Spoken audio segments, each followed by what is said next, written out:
ಇವತ್ತಿನ ಕೆಲಸ ಏನಂದ್ರೆ ಐ.ಡಿ, ಎಫ್.ಡಿ, ಎಸ್.ಎ ಫ್ಯಾನ್ಗಳಿಗೆ ಗ್ರೀಸಿಂಗ್ ಮಾಡೋದೈತಿ.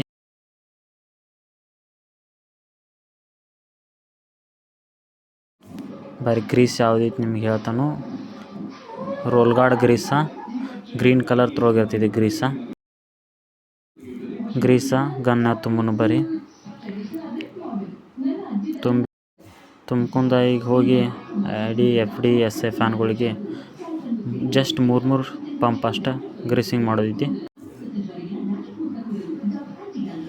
ಈಗ ಫಸ್ಟ್ ಆಫ್ ಆಲ್ ಎಸ್.ಎ ಫ್ಯಾನ್ಗೆ ಗ್ರೀಸಿಂಗ್ ಮಾಡೋದೈತಿ. ಅಷ್ಟೇ ಮೂರು SA fan first drive side greasing ಮಾಡೋದೈತಿ. ಈಗ ಡ್ರೈವ್ ಸೈಡ್ದ ಗ್ರೀಸಿಂಗ್ ಮಾಡತ್ತ. ಈಗ ಜಸ್ಟ್ 3 ಪಂಪ್, ಯಾಕಂದ್ರೆ ಅದ್ರಾಗ ಫಸ್ಟ್ ಆಫ್ ಆಲ್ ಪೈಲನೇ ಇರ್ತಿದ್ದೆ ಅದ್ರಾಗ. ಈಗ ಸ್ವಲ್ಪ ಅಷ್ಟೇ 3 ಗನ್ ಅಷ್ಟೆ ಗ್ರೀಸಿಂಗ್ ಮಾಡೋದು. ಯಾಕಂದ್ರೆ ಜಾಸ್ತಿ ಗ್ರೀಸಿಂಗ್ ಮಾಡಿದ ಹೊರಗೆ ಬರ್ತೈತಿ, ಇಲ್ಲ ಮತ್ತು ಹೀಟ್ ಭೀ ಜಾಸ್ತಿ ಆಕತಿ ಅಂತಂದು ಜಾಸ್ತಿ ಗ್ರೀಸಿಂಗ್ ಮಾಡೋದಿಲ್ಲ. ಅಥವಾ ನಾನ್ ಡ್ರೈವ್ ಸೈಡ್ ಭೀ ಮಾಡಿ. ಈಗ ಎಸ್.ಎ ಫ್ಯಾನಿಗೆ ಸೇಮ್ ಅದೇ ಟೈಪ್ ಗ್ರೀಸಿಂಗ್ ಮಾಡಬೇಕು. ನೋಡಿ ಬರ್ರಿ.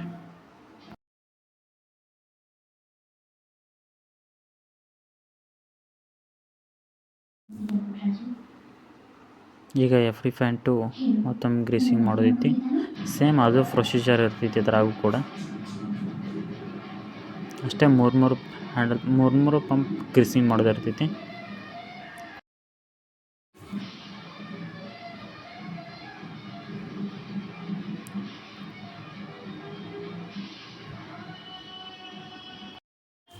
ಈಗ ಎಫ್.ಡಿ ಫ್ಯಾನ್ 1 ನಂಬರ್ದು ಗ್ರೀಸಿಂಗ್ ಮಾಡೋದು. ಸೇಮ್ ಅದೇ ಪ್ರೊಸೀಜರ್, ಏನು ಚೇಂಜಸ್ ಇಲ್ಲ.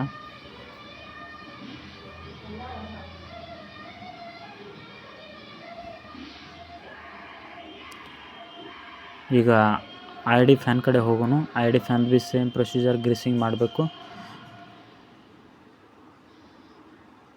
ಯಾಕೆ ಗ್ರೀಸಿಂಗ್ ಮಾಡಕತ್ತಿದ್ದು ಅಂದರೆ ಸ್ವಲ್ಪ ಟೆಂಪ್ರೇಚರ್ ಬರಾಕತ್ತಿದ್ದು, ಅಂದರೆ ಬೇರೆ ಗ್ರೀಸ್ ಕಡಿಮೆ ಇದ್ದ ಕಾರಣ ಟೆಂಪ್ರೇಚರ್ ಬರಾಕತ್ತೈತಿ. ಹೀಗಾಗಿ ಸ್ವಲ್ಪ ಗ್ರೀಸಿಂಗ್ ಅಷ್ಟೇ 3 ಪಂಪ್ ಗ್ರೀಸಿಂಗ್ ಮಾಡ್ಬೇಕಂತ ಮಾಡತ್ತೀವ್ರಿ. SA fan ID fan number 1, number 2 2 ಇದ್ದಾವೆ. ಇನ್ನು ಅಂಡರ್ ಸೈಡ್ ಇದು ಡ್ರೈವ್ ಸೈಡ್, ಅಂದರೆ ಮೋಟ್ರ್ ಕಡೆ ಇರೋದು ಡ್ರೈವ್ ಸೈಡ್, ಆಪೋಸಿಟ್ ಅದು ನಾನ್ ಡ್ರೈವ್ ಸೈಡ್ ಗ್ರೀಸಿಂಗ್ ಮಾಡೋದೈತಿನ. ಇದು ID fan number 2 non drive side, ಅದು ಡ್ರೈವ್ ಸೈಡ್. ಮೋಟ್ರ್ ಕಡೆ ಎಲ್ಲ ಡ್ರೈವ್ ಸೈಡ್ ಹೆಚ್ಚು.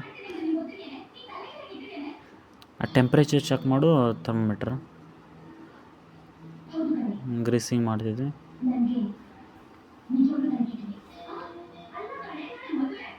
ಇದು ನಮ್ಮ ಬಾಯ್ಲರ್. ಇಲ್ಲಿಂದ ಐ.ಡಿ ಫ್ಯಾನಿಂದ ಹೋಗುವ